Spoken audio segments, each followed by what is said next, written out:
Hi, my name is Shirley Stokes, and this is my Physics 2212 Lab 4 on circuits. Before we start, we'll go into a brief introduction. In this lab, we predict the behaviors of circuits containing resistors in series and in parallel. We practice calculating the values of conventional currents and potential differences in circuits, and we examine the behaviors of ohmic resistors and capacitors. Some important principles to understand going into this lab are the conservation of energy charge and the function of batteries, resistors, capacitors, ammeters, and voltmeters. Some fundamental principles to understand going into this lab are Ohm's law, the loop rule, and circuit steady state, which states that there is no charge in overall voltage over a period of time. And by the end of this lab, we see that our RC equals 6 seconds, which we'll go into later in the lab. So we'll look at our experimental data, calculations, and observations. The setup. We use an online program to model an ideal circuit, and through the experiment, we'll use the online program to experiment with different capacitors, resistors, and light bulbs. We did this in two parts. The first part, experimenting with simple series circuits of 2 batteries, 2 resistors, and 2 ammeters to measure a current. And in part 2, we used RC circuits to observe how a capacitor changes. In this experiment, the system is a circuit and our surroundings were anything that were outside of the circuit. We made the assumptions that the resistance of the wires and ammeters is negligible and that EMF equals the electric potential difference of the capacitors plus the electric potential difference of the resistors. For part 1 of the experiment, we used 2 batteries and 2 ohm resistors of 47 and 100 and 2 ammeters. So our prediction follows the node rule that I1 equals I2 and that our R would equal 147 ohms when we add up the resistors. Our I equals V over R, and in doing so we predict that our ammeter will read 0.002, and if we replaced a voltmeter with the ammeter, then the voltmeter would be 3 and then the ammeter would be 0 because it's an open current, so no current would be able to flow through. We can see by doing an experiment that we were correct, that our current reads as 0.02 on our ammeters, and when we replace the voltmeter, the voltage reads 3 and the ammeter reads 0. Continuing on to our experiment, closing the circuit and measuring the potential differences between different locations using a voltmeter, we predicted that there should be no change in current due to the fact that the voltmeter has a high resistance and therefore it doesn't carry a current.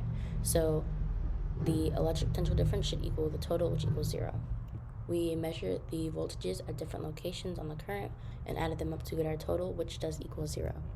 We then drew a graph representing what the voltage looks like, and for the last part of our first experiment, we added an ammeter parallel to the 100 ohm resistor, and we predicted that all of the current would go through the ammeter because of its low resistance, so the total resistance would be lowered from 147 ohms to 47 ohms, which means that the current is also reduced to 0.006 amps.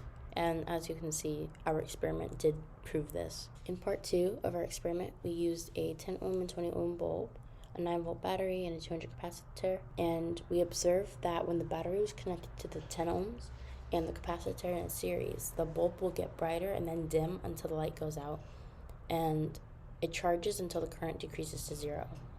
So when we removed the battery from the circuit, we saw that the disconnected battery, the bulb will get brighter and then dim until the light goes out, and it discharges until the current decreases to 0. The time to discharge with our 2 different bulbs was with the 10 ohm bulb, it took 10 seconds, and with our 20 ohm bulb, it took about 18 seconds. So we ran the experiment a couple more times and plotted on a volts versus time graph to show how the volts diminish with time. We took our experimental RC slope, which was equal to negative 0.166. Then in order to find the seconds, we took the reciprocal of it, so negative 1 over the RC that we found, which gave us 6.02 seconds. Our expected RC would equal the resistor times the capacitor, which would be our 30 ohms times the 0.2, which would equal 6 seconds. So we were pretty close with this prediction. So we'll move on to our conclusions and answer any what-ifs. First off, what if we were doing the lab in real life and used an actual ammeter instead of an ideal simulated ammeter? There would be a difference in the ammeter resistance because the ammeter would have resistance, which would result in a lower overall current for us. And our second question is, what if we were doing the lab in real life and used a real battery to charge a real capacitor with no resistor in the circuit? Well, the resistor would slow down the current and the flow of charge. If there was no resistance present in the online version of the lab, the capacitor would reach full charge almost immediately. However, in real life, wires do have resistance, and this would result in the capacitors charging slower than predicted from our ideal model.